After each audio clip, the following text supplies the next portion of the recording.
Bismillahirrahmanirrahim. Assalamualaikum warahmatullahi wabarakatuh. Om Swastiastu, Namo Buddhaya, Shalom, salam sejahtera untuk kita semuanya. Sahabat BDK Bisa, pada kesempatan kali ini kita akan membicarakan berkaitan dengan future of religion. Dan tentunya akan kita kaitkan dengan tema yang sangat menarik pada dekade ini, yaitu tentang moderasi beragama. Anda yang pernah mendengarkan atau membaca tentang moderasi beragama tentunya tidak asing dengan tamu kita kali ini ya. Beliau adalah Bapak Lukman Hakim Saifuddin ya, Menteri Agama Republik Indonesia periode 2014 sampai 2019. Betul Pak ya? Ya, betul. Selamat siang Pak. Selamat siang. Sehat ya. Pak? Alhamdulillah. Kayaknya semakin muda Pak. Dengan udeng. Oh iya, ini luar biasa. Kehormatan tersendiri saya bisa menggunakan udeng ini. Betul. Selamat datang di Balai Diklat Keagamaan Denpasar. Terima kasih. Salah satu Balai Diklat Keagamaan di Indonesia yang ada di wilayah timur Pak. Ya. Dan tentunya kita menjadi salah satu satker yang diharapkan meningkatkan kompetensi di ASN di lingkungan Indonesia Timur. Mudah-mudahan. Pak Lukman, kalau bicara masalah moderasi tentunya semua orang tahu bahwa moderasi ini lahir pada eranya Pak Lukman. Boleh nggak Pak Lukman bercerita sedikit berkaitan dengan kenapa lahir moderasi beragama di Indonesia ini? Iya. Kenapa lahir, kenapa perlu moderasi beragama betul. di Indonesia? Ya.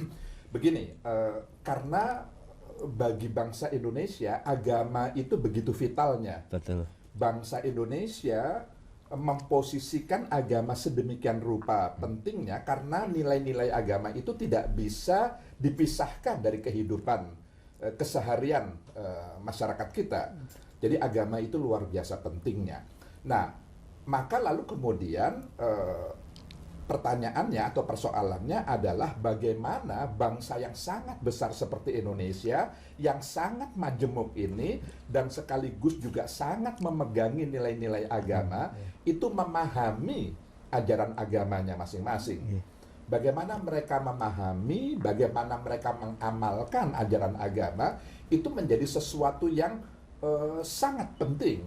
Dan oleh karenanya, karena manusia terbatas, karena kita juga karena satu dan lain hal, itu lalu kemudian menyebabkan ada sebagian kita, saudara-saudara kita yang dalam memahami dan mengamalkan ajarannya itu berlebih-lebihan atau melampaui batas.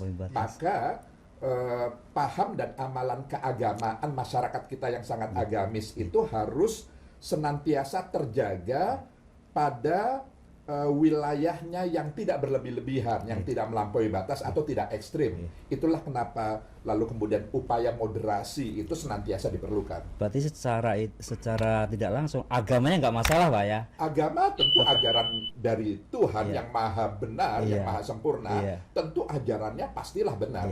Tapi cara kita memahami ajaran agama, mengamalkannya, beragamanya itu, memahami dan mengamalkan ajaran itu yang baik secara privat maupun di ruang publik Pak ya. Betul, itu yang harus senantiasa terjaga kemoderatannya. Gitu.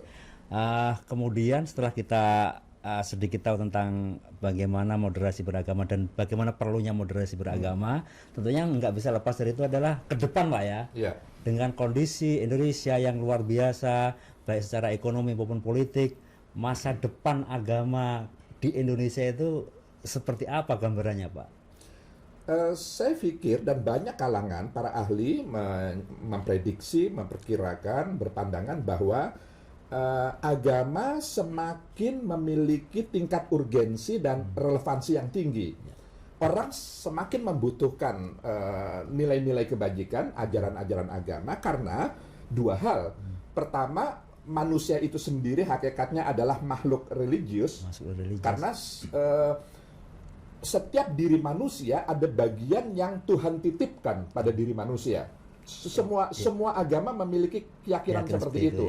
Tidak Islam, tidak Kristen, Katolik, Hindu, Buddha, Konghucu, semuanya memiliki ajaran bahwa pada diri manusia itu ada bagian yang Tuhan titipkan.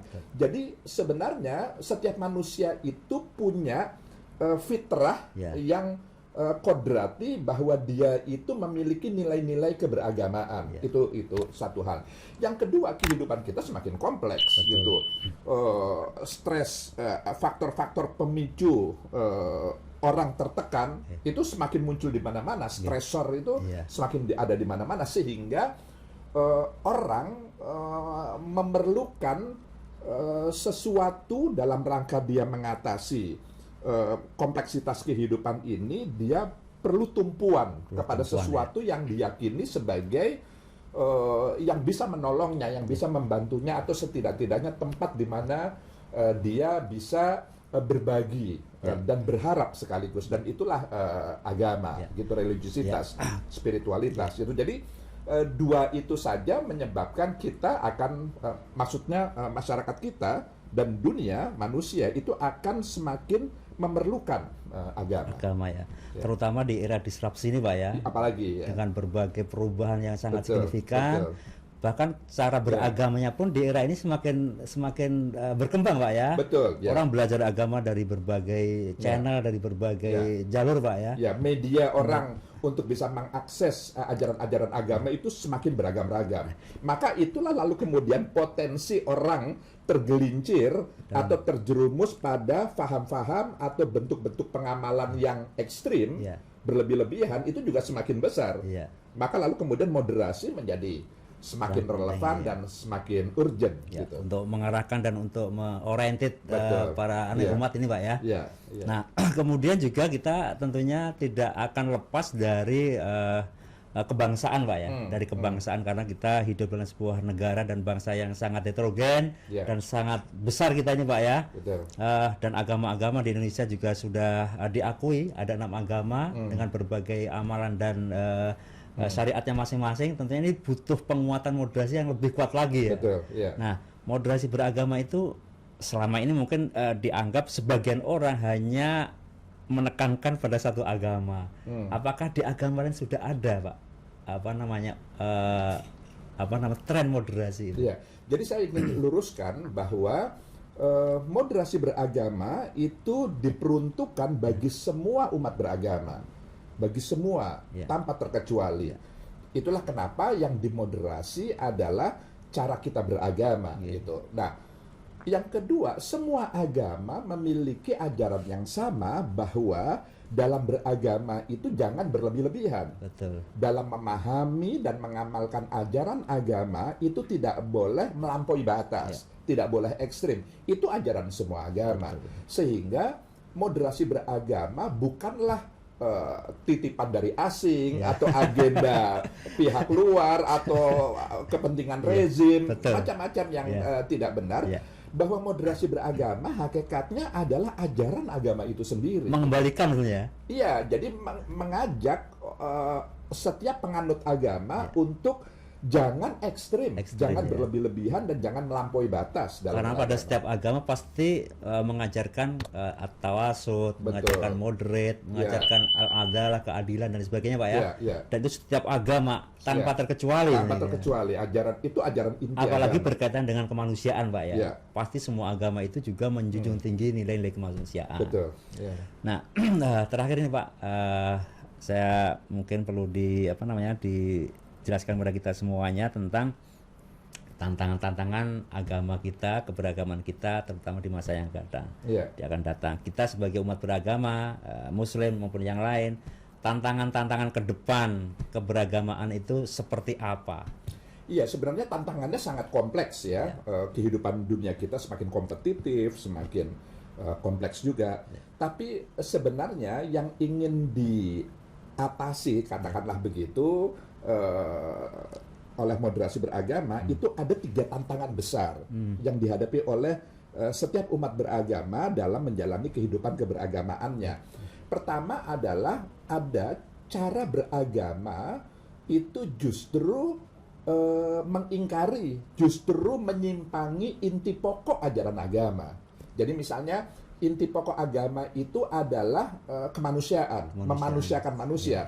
Tapi ada sebagian saudara-saudara kita justru beragama tapi malah merendahkan harkat derajat martabat Manusia. sesamanya, Iya, iya. mencaci maki, Mencaci menebar maki. kebencian, Betul. bahkan melakukan tindak kekerasan Iya. gitu. Sampai menghilangkan nyawa. Sampai menghilangkan nyawa. Jadi ini yang Ya. dikatakan ekstrim. Inti pokok ajaran agama itu membangun kemaslahatan bersama. Betul. Inti pokok ajaran agama. Tapi kok ada orang beragama justru merusak, Iya. membakar ini, membakar itu, Kontra- bahkan rumah ibadah Di- agama lain Iya. dihancurkan atas nama agama. Atas Ini nama sesuatu agama, yang ya. berlebih-lebihan. Jadi ini tantangan yang pertama. Iya. Orang justru beragama kok malah mengingkari, kok Ajaran malah agama. menyimpangi inti pokok Inti ajaran pokoknya, agama. Pak. Nah, yang kedua, lahirnya fenomena di mana muncul tafsir-tafsir keagamaan yang tidak bertanggung jawab, yang tidak bisa dipertanggungjawabkan secara ilmiah. Tafsir karena tidak bebas. menggun- Ya, tafsir klaim kebenaran. Oh, ya. Misalnya makna jihad itu Ya. melakukan pemutarbalikan makna yang luar biasa gitu. Tanpa ada rujukan yang jelas, Pak, ya. Tanpa ada julus. Jadi ini problem-problem tantangan yang kedua. Jadi karena dia tidak mengikuti metodologi penerjemahan atau penafsiran dari teks-teks keagamaan yang memang semuanya tidak dalam bahasa Indonesia kan, Ya. dalam bahasa Arab, ada yang dalam bahasa Latin, ada yang bahasa Ibrani, ada Iya. macam-macam kan itu. Nah, yang ketiga adalah tantangan di mana orang beragama tapi justru merusak sendi-sendi kehidupan kita berbangsa dan bernegara, mengoyak ikatan-ikatan kebangsaan kita. Misak, Misalnya ya. mengatakan Pancasila itu sesuatu yang berhala, misalnya yang harus dimusnahkan. Togut, ya. Togut bahasa Istilahnya. Arab istilahnya. Dan itu harus dihilangkan. Iya. Menghormat bendera itu perbuatan menyekutukan Tuhan. Dianggap misalnya. syirik, Pak, ya. Dia dianggap syirik. Menyanyikan lagu Indonesia Raya itu haram misalnya. Iya. Ini sesuatu yang dalam 15-20 tahun yang lalu tidak pernah kita dapatkan dari Justru- orang-orang tua kita. Justru dulu tidak muncul ini, Pak, Tidak ya. ada faham seperti itu. Iya, Tapi iya. ini kan belakangan sekarang muncul dan Iya, bahkan disebarluaskan. Dan Berkembang, ini ya. tantangan bagi bangsa ini. Bagaimana orang beragama tapi kok justru mengoyak, merusak ikatan-ikatan kebangsaan kita gitu. Jadi, nah karenanya tadi itu moderasi beragama diperlukan agar tantangan-tantangan ini bisa disikapi secara arif Ya. gitu. Kalau di sebelah itu ada istilah berani jujur itu hebat. Kalau di kita itu berani moderat itu hebat. Gitu, Pak, ya. Iya. Hebatnya gimana, Pak? Hebatnya gitu. Sebenarnya mungkin kalau menurut saya nggak perlulah kita mendaku atau mengaku hebat gitu. Beragama itu kan harus rendah hati gitu Rendah hati, menurut ya. saya. Iya. Jadi ya, justru kalau menurut saya menjadi moderat itu maslahah. Maslahat, Itu ya. menebarkan kebermanfaatan bagi Menjadi orang banyak. moderat itu maslahat itu, Pak, Maslahat ya. bukan Maslahat. hebat, ya. Bukan hebat. Maslahat mungkin Lebih cocok dengan lebih bahasa cocok agama. dengan agama, ya. Karena inti ajaran agama lagi-lagi itu adalah bagaimana kita bisa menebarkan kemaslahatan Ya. sebanyak mungkin Ya. kepada sebanyak kalangan. Gitu. Tidak hanya manusia, Tidak hanya manusia, semua semesta, alam semesta. alam semesta, ya. Iya, Dan itulah salah satu dari inti yang diajarkan semua agama, Pak, Betul, ya. betul. Dan kita apa namanya membawa moderasi beragama ini menjadi misi yang besar di Ya. Indonesia ini, Mudah-mudahan. agar ke depan tentunya kehidupan keberagaman di negara kita semakin adem, Mudah-mudahan. semakin damai, dan semakin manusia di antara kita itu sama, ya, Pak, Iya, ya. memanusiakan manusia. Iya. Ya, saya kira itu yang Baik. kali ini bisa kita bincang-bincangkan dengan Pak Lukman Hakim. Banyak hal yang kita bisa serap dari perbincangan kali ini. Terima kasih, Pak Lukman. Terima kasih kembali. Kalau testimoni di BDK apa, Pak, kira-kira, Pak? Iya, tadi saya sangat surprise datang langsung disambut semua staf WI kita di sini Iya. dengan pakaian daerah. Iya. Dan buat saya itu kehormatan luar biasa. Iya. Lalu kemudian saya ikut makan siang juga tadi di sini. Nikmat sekali makanannya, makanan masakan rumahan, Masakan tapi rumahan. Nikmat itu. Namanya tidak mengalahkan restoran, Pak, ya. Terima kasih atas Oke. penerimaannya. Baik, terima kasih Pak Lukman, dan semoga ini bukan pertemuan terakhir, tapi Mudah-mudahan. semoga nanti ada pertemuan-pertemuan kembali di antara Balai Diklat dengan Pak Lukman untuk mengembangkan SDM di Kementerian Agama kita. Terima kasih Pak Lukman, dan kita akhiri dengan wassalamualaikum warahmatullahi wabarakatuh. Waalaikumsalam. Om Santi Santi Santi Om. Salam sejahtera untuk kita semuanya.